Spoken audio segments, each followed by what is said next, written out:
నమస్కారాలండి. ఏదైతే ముఖ్యమంత్రి గారు గతంలో తీసుకున్న ల్యాండ్ పుల్లింగ్, రైతుల యొక్క భూముల విలువ పెరగాలి, డెవలప్ కావాలంటే ఇక్కడికి అనేకమైన ఇండస్ట్రీస్, అనేకమైన యాక్టివిటీ రావాలి.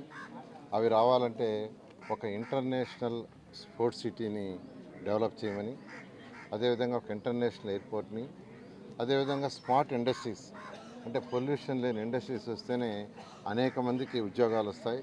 ఉద్యోగాలు వచ్చినప్పుడు మనుషులు వస్తారు. మనుషులు వచ్చినప్పుడు వాళ్ళకి కావాల్సిన హాస్పిటల్స్ కావచ్చు, స్కూల్స్ కావచ్చు, ఇంకా డిఫరెంట్ యాక్టివిటీ డెవలప్ అయినప్పుడే ఇక్కడ కన్స్ట్రక్షన్ యాక్టివిటీ కూడా వస్తుంది అని వారికి ఉన్న అపార అనుభవంతో, దూరదృష్టితో ఈరోజు యాక్చువల్గా ఒక ఇంటర్నేషనల్ స్పోర్ట్స్ సిటీకి కొంత ల్యాండ్,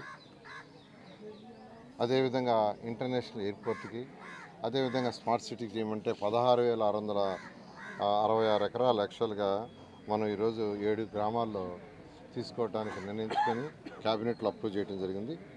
దానికి గాను ఈరోజు తుళ్ళూరు మండలం తీసుకుంటే వడ్డమాను గ్రామానికి నేను శాసనసభ్యులు రావటం జరిగింది. శ్రావణ్ గారు రైతు సోదరులతో కూర్చొని డిస్కస్ చేశాం. ఎందుకంటే 2014-19లో కూడా ఆ రోజు రైతు సోదరులతో కూర్చొని డిస్కస్ చేసి పాలసీలు కూడా వాళ్ళందరి యొక్క ఆమోదంతో చేసినవి.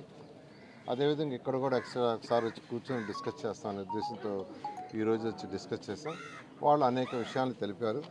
గతంలో ల్యాండ్ పూలింగ్లో వచ్చిన ఇబ్బందులను ఇక్కడ రాకుండా చూడమని ప్రతి ఒక్కరు రిక్వెస్ట్ చేశారు. ఖచ్చితంగా ఆ యొక్క అనుభవం అంటే 2014-19 అలాగే కంటిన్యూ ఉంటే అసలు ఆ సమస్యలు ఉండేవి కాదు.